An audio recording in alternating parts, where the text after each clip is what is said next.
Rainwater slid off the black awning in narrow silver lines, while guests stepped from hired cars into the marble entrance of the Halcyon Commerce Summit in downtown Chicago. Valets moved fast. Security moved faster. Every person approaching the doors wore tailored coats, conference lanyards, polished shoes that reflected the gold light spilling onto the sidewalk. Then a man in a faded navy courier jacket crossed the street carrying 2 cardboard catering crates balanced against his shoulder. The younger guard looked at him once and reached for the glass door. "Wrong entrance, sir." The man shifted the weight of the boxes and nodded toward the lobby. "Delivery for the executive lounge." Before the guard could answer, a woman stepped down the marble stairs from the entrance platform. Tall, grey wool coat, sharp silver earrings that swung each time she turned her head. Her conference badge hung against her chest beside the logo of Mercer Retail Holdings. She looked at the boxes first, then the scuffed work boots, then the little girl beside him holding the sleeve of his jacket. "Absolutely not," she said. People near the entrance slowed without pretending they were not listening. The little girl tightened her grip on his sleeve. The man kept his voice level. "Ma'am, this order was requested upstairs." She laughed once through her nose. "Delivery guys don't belong here. Use the service alley like everybody else." He glanced toward the child. "We were told the front elevators were faster." She stepped closer. "This event is worth millions in negotiations. You can't just wander in off the street carrying boxes and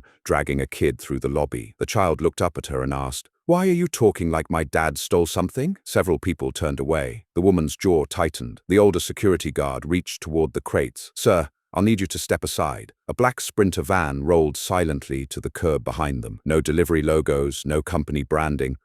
Just matte paint and government plates. The side door opened. A woman in a dark overcoat stepped out, holding a sealed portfolio envelope. Every security guard at the entrance straightened at once. The woman from the van looked directly at the man holding the catering crates. "Mr. Carter," she said, "the secretary is waiting upstairs." Silence spread across the front entrance so completely that even the rain sounded louder. "Before we get into the rest of this story, take a second to tell me where you're watching from tonight. I always like seeing how far these stories travel and who they reach. And if you enjoy quiet stories about ordinary people carrying extraordinary burdens, subscribe and ring the bell, because what happened inside that building that night reached far beyond a business conference in Chicago." Nathan Carter woke every morning at 4:18 because that had once been the exact time his wife's alarm used to ring. 8 years later, his body still remembered it.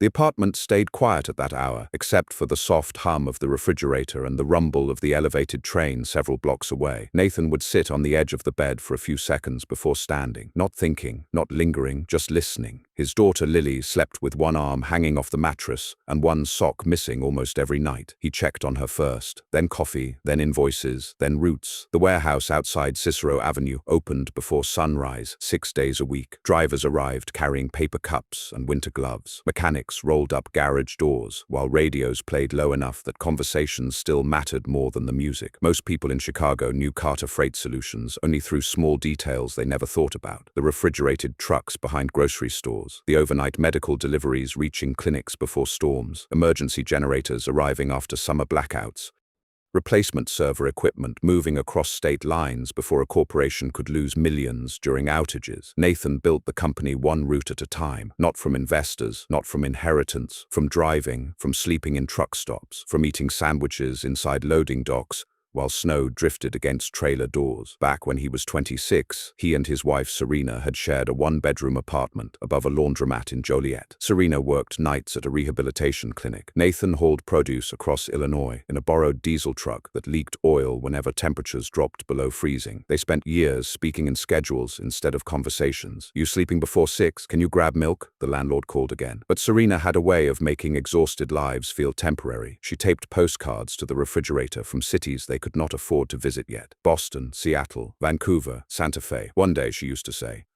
Nathan still kept those postcards inside the kitchen drawer. The company started with one impossible contract. A hospital network lost a transportation vendor during a January ice storm. Supply shipments were stranded across central Illinois. Nathan drove 17 hours through sleet because somebody had to. Afterward, the procurement director asked him how many trucks he owned. Nathan said, "One that still runs." The director laughed, then handed him a 6-month contract. Serena handled the paperwork from their apartment table while Lily slept in a laundry basket beside her chair. Years passed. One truck became four, four became 15. Nathan hired drivers other companies ignored, men with old records, veterans who struggled after discharge, women returning to work after years away raising children, people who showed up early because somebody finally gave them a reason to. He learned every employee's child's name. He remembered birthdays badly, but routes perfectly.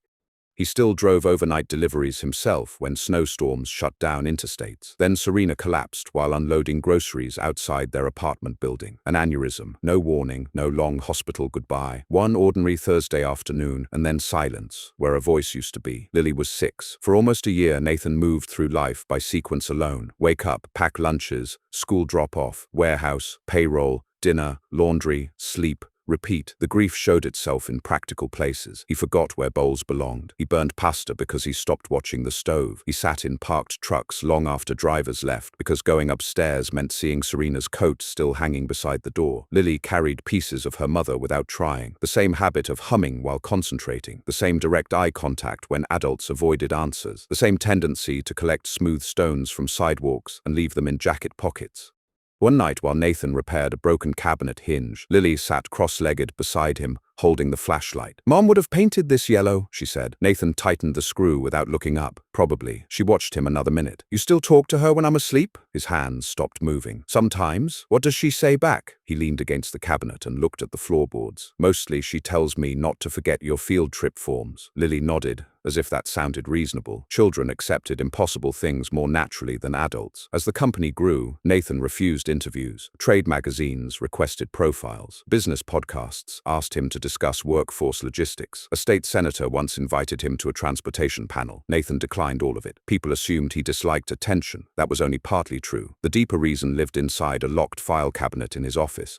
3 years earlier, Carter Freight Solutions began handling emergency transport contracts connected to federal infrastructure security. Nothing public, nothing glamorous, secure movement of backup communication systems, medical reserves, power grid components. Quiet shipments tied to contingency planning most civilians never considered. The work required discretion. Drivers signed additional clearances. Routes changed without explanation. Certain trailers moved without company logos. Nathan never discussed the contracts outside authorized rooms. Even Lily only knew that sometimes Dad disappeared for long drives and returned more tired than usual. "You helping the government again?" Sometimes, like spy stuff, more like paperwork with tires. That answer made her laugh every time. Nathan preferred it that way. People misunderstood silence. They often mistook it for weakness. He could live with that. What he could not live with was failing the people who depended on him.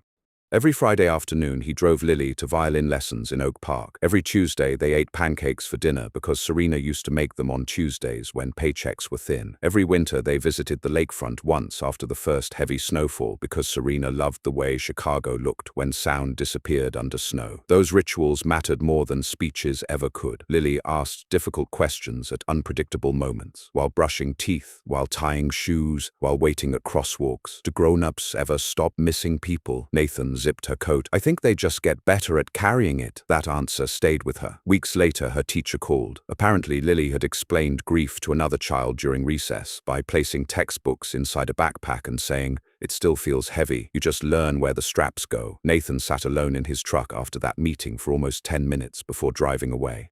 The Halcyon Commerce Summit entered his life through a phone call he almost ignored. The conference gathered major retail distributors, transportation executives, municipal infrastructure officials, and federal procurement advisors inside one luxury hotel every spring. Normally, Nathan avoided those environments. Too many polished speeches, too many people speaking about labor while never loading a truck. But this year, the Department of Transportation requested his attendance for a closed session involving national emergency logistics coordination, mandatory attendance, confidential materials, no public disclosure. The meeting had been arranged quietly through Assistant Secretary Evelyn Brooks. She was the woman who stepped from the black van. Nathan had worked with her for almost 18 months, former Army logistics commander, precise, unsentimental, known for walking through disaster zones wearing plain boots and carrying her own equipment. She trusted Nathan because during a Midwest blizzard the previous winter, his drivers moved emergency dialysis supplies across 3 closed counties after larger carriers refused the routes. People stayed alive because of those deliveries. No press release mentioned it. That suited Nathan fine. The conference happened on the same evening Lily's school heating system failed unexpectedly. Parents scrambled to arrange pickups before extracurricular programs cancelled. Nathan's regular sitter called with the flu. His operations manager offered to cover the meeting. Nathan refused. Federal attendance requirements left little flexibility, so Lily rode downtown with him carrying a paperback novel and wearing the purple knit hat Serena once bought 2 sizes too large so she could grow into it. The catering crates were another practical necessity. A partner bakery delivering to the summit suffered a refrigeration malfunction.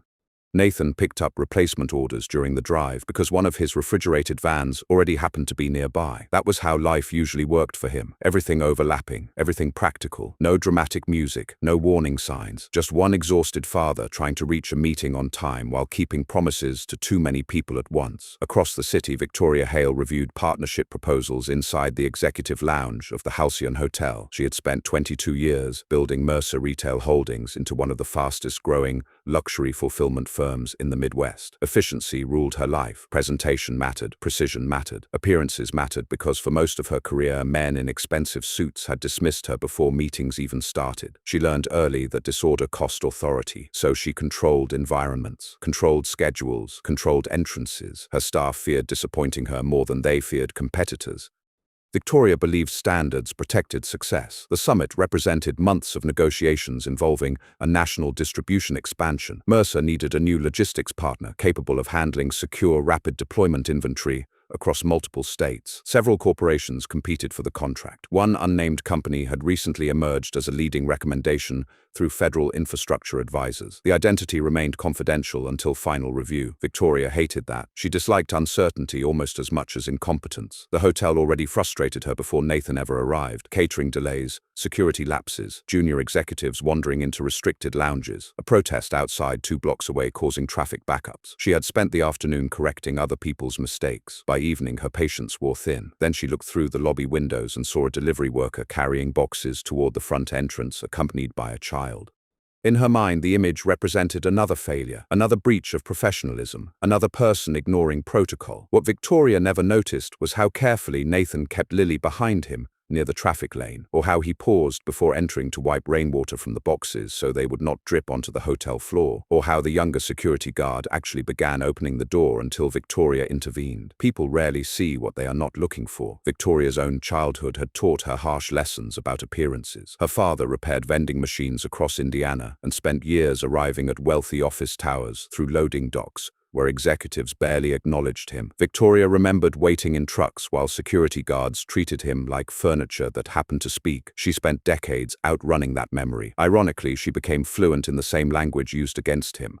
Inside, Mercer Holdings employees knew better than to arrive underdressed. Warehouse workers entered through separate entrances during investor tours. Drivers received scripted interaction guidelines. Victoria called it professionalism. Others called it distance. Still, she produced results. Investors loved results. Her assistant warned her repeatedly that evening, "You need to rest before the procurement dinner." Victoria adjusted another spreadsheet. Rest after signatures. She believed pressure revealed who deserved access. When she stepped outside and confronted Nathan, she honestly believed she protected the integrity of the summit. That belief mattered. People rarely act cruel while thinking of themselves as cruel. The older security guard, Bernard Ruiz, recognized the dynamic immediately. 30 years in private security taught him how quickly class assumptions hardened into humiliation. He tried softening the exchange. "Sir, maybe we can redirect you through the West Corridor."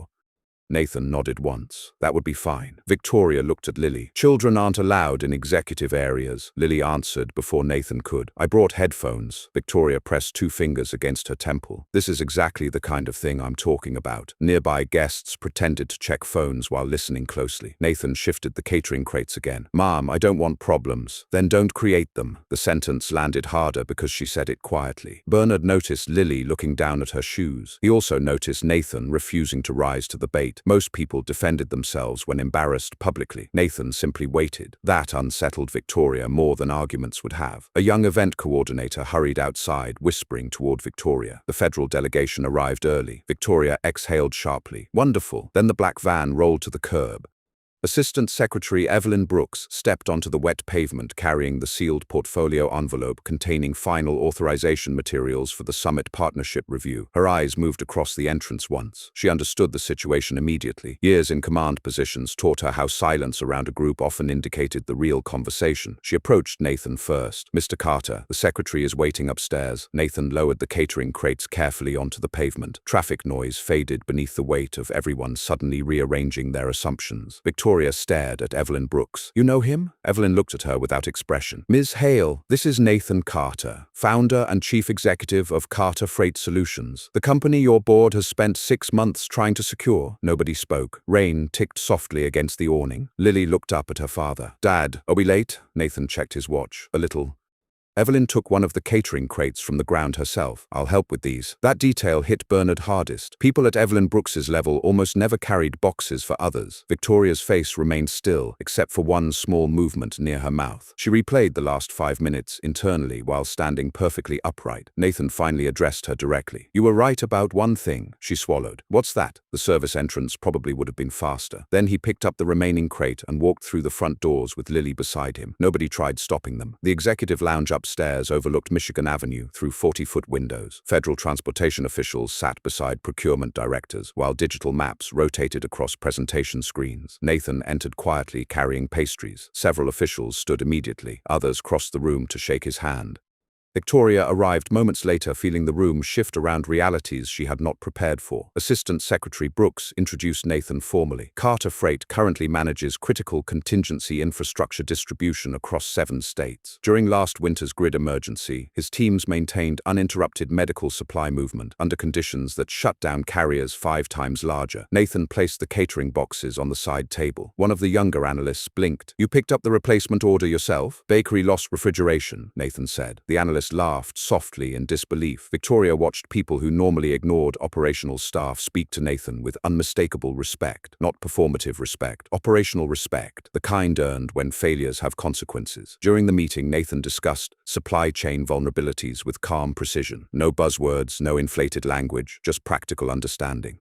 Road closure patterns, backup refrigeration routes, fuel reserve coordination, driver fatigue cycles during emergencies. He spoke like someone who had physically stood in every problem being discussed. Because he had, Victoria remained mostly silent. At one point, Lily sat in the corner, wearing oversized headphones, while sketching trucks in a notebook. One federal advisor smiled. "Your daughter?" Nathan nodded. "She's learning dispatch maps," Lily corrected him without looking up. "I'm learning where people forget supplies first." Several officials laughed quietly. Victoria did not. She kept hearing her own voice outside. "Delivery guys don't belong here." By the end of the session, the Secretary of Transportation joined briefly through secure video. Final approvals moved forward. Mercer Holdings received provisional partnership status contingent upon operational integration with Carter Freight, which meant the company Victoria publicly dismissed 15 minutes earlier now controlled the future expansion she desperately needed. After the meeting ended, people filtered toward elevators discussing logistics schedules and federal compliance procedures. Nathan packed Lily's notebook into her backpack. Victoria approached slowly. "Mr. Carter." He looked up, about downstairs. Nathan zipped the backpack. "You were protecting your event." The sentence offered no comfort. That somehow made it worse. Victoria searched for something cleaner to say. "I made assumptions." Nathan helped Lily into her coat. "Most people do." Then he nodded politely and left the room. No lecture, no humiliation returned, just absence. The reckoning began there, not with public embarrassment, with the realization that Nathan never once tried to prove himself worthy of the room. He simply belonged there whether others understood it or not.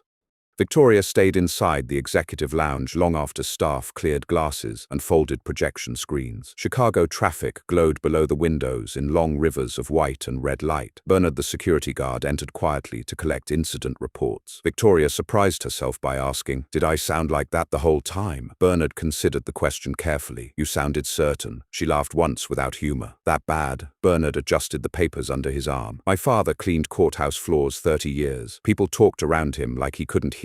After a while, certainty starts sounding familiar." Victoria looked toward the empty chair where Lily had been drawing trucks. "I wasn't trying to humiliate him." "No," Bernard said. "You were trying to separate people into categories fast enough that you didn't have to think about them individually." That sentence followed her home. For days afterward, she noticed things she previously ignored.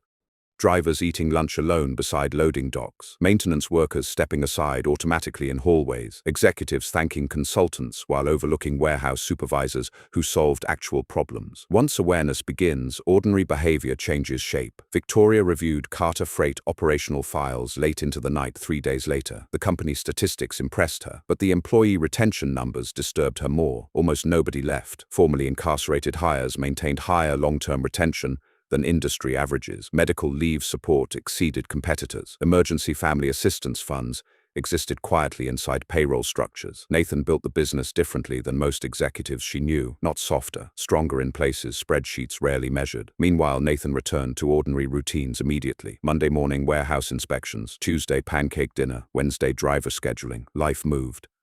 Lily mentioned the hotel woman exactly once during the following week. She was mean. Nathan rinsed dishes beside the sink. Sometimes people get busy seeing symbols instead of people. What's a symbol? He dried his hands slowly. It's when somebody decides what you are before asking who you are. Lily thought about that, like when kids think Owen's dumb because he talks slow. Something like that. She stirred pancake syrup with her fork. Mom wouldn't have liked that lady. Nathan smiled faintly. Your mom probably would have invited her to sit down and explain herself until everybody got uncomfortable. That made Lily laugh so hard syrup nearly spilled onto the table. At the warehouse, employees eventually heard fragments about the summit incident through federal staff gossip. Nobody mentioned it directly to Nathan, but driver conversations shifted subtly whenever he walked through the loading bays. More respect, not because of the title reveal, because he never weaponized it afterward. One snowy afternoon, Nathan stood beside mechanic Luis Herrera, replacing brake lights on an aging trailer. Luis shook his head. If that happened to me, I would have made a speech. Nathan tightened the housing screws. Most speeches are for the speaker. Luis grinned. Still, would have been satisfying, maybe for 5 minutes. The next month, Mercer Holdings and Carter Freight began integration meetings. Victoria attended every session personally. At first, conversations remained strictly professional. Delivery schedules, insurance structures, emergency route redundancies. Nathan answered questions directly, then returned home before evening whenever possible. He never referenced the hotel confrontation. That restraint forced Victoria to carry it alone. One Thursday, she visited Carter Freight's main warehouse for the first time. She expected polished executive offices. Instead, she found concrete floors, dispatch boards filled with handwritten notes, and drivers laughing near coffee machines while Lily finished homework at a folding table beside Nathan's office. Victoria paused near the doorway. Lily recognized her immediately. "You're the hotel lady." Victoria nodded carefully. "I am." Lily studied her for 2 full seconds. "You look less mad today." Nathan nearly hid a smile by reaching for paperwork. Victoria crouched slightly beside the table. "That's probably true." Lily pointed toward a half-finished math worksheet. "Dad says truck routes are basically geometry with traffic." Victoria looked toward Nathan. "Is that how you explain logistics?" "Depends on the audience." The warehouse tour unsettled Victoria further because employees spoke to Nathan casually, not fearfully. A dispatcher interrupted their meeting to ask about her mother's surgery schedule. A driver handed Nathan homemade tamales wrapped in foil because his wife cooked too many. Nobody performed around him. Authority existed without distance. Victoria realized she had spent years believing professionalism required emotional separation. Nathan disproved that simply by existing. During a later procurement dinner, an investor praised Mercer's upcoming partnership. Victoria surprised herself by correcting him. "It's not our partnership. It's ours if we earn it." The sentence slipped out before she could reconsider. Weeks passed. Spring pushed winter grime toward city gutters. Lily's violin recital approached. Nathan forgot to iron her white performance shirt until midnight the evening before. Some things never changed. After the recital, they stopped for hot chocolate at a small diner near the auditorium. Lily pointed through the window. "That's her." Victoria Hale stood outside, holding a bakery box beneath one arm. Nathan looked genuinely surprised when she entered. "I was nearby," she said. That was obviously untrue. The diner sat nowhere near her office. She placed the bakery box on the table. "My assistant ordered too many pies for a meeting." Lily peeked inside. "Apple." Victoria nodded. "I remembered your father mentioning pancakes." Nathan leaned back, slightly studying her. "You came all the way here to deliver leftover pie?" Victoria adjusted the paper napkin holder unnecessarily. "I spent most of my career believing successful people looked a certain way before they opened their mouths." Nathan remained quiet. Victoria glanced toward Lily. "That's not really about you," Nathan answered softly. "No, but it was done to us." The waitress arrived with hot chocolate. Steam curled between them. Lily broke the silence first. "Do you want to hear my violin piece?" Victoria blinked. "You brought your violin?" Lily pointed proudly toward the back seat of Nathan's truck outside. "Dad says instruments shouldn't stay in cold cars, but I forgot." 10 minutes later, Lily stood beside the diner booth, playing a shaky version of Ashokan Farewell, while tired customers pretended not to stare. Victoria listened with both hands wrapped around untouched coffee. Halfway through the song, Lily missed several notes, then restarted without embarrassment. Nathan watched quietly. When she finished, Victoria clapped once. "That was brave," Lily shrugged. "Dad says stopping halfway teaches your hands the wrong ending." Victoria looked at Nathan for a long moment after that. Some repairs begin so gradually they barely announce themselves. Summer arrived. Carter Freight expanded into 2 additional states under the new federal partnership network. Nathan still drove routes when staffing shortages hit, still attended school conferences, still kept Serena's postcards inside the kitchen drawer. One Saturday afternoon, Lily helped him replace a broken porch light outside their apartment building.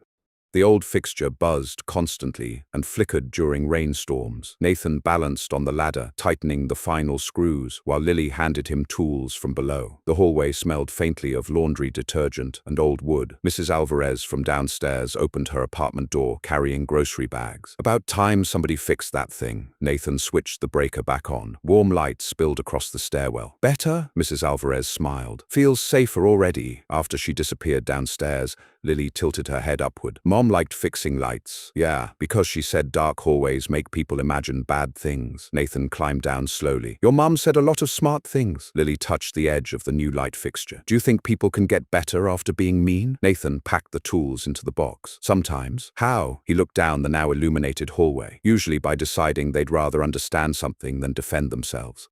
Lily considered that seriously. "That sounds harder." "It is." A week later, an envelope arrived at Carter Freight, addressed personally to Nathan. Inside sat a framed black and white photograph of Serena, taken years earlier, beside their first delivery truck. Nathan stared at it silently. A handwritten note rested beneath the frame. "Your daughter mentioned the postcards on the refrigerator during the warehouse tour. One of my analysts tracked this image through an old local business article from Joliet. Thought it belonged somewhere other than a file archive. No signature, only initials.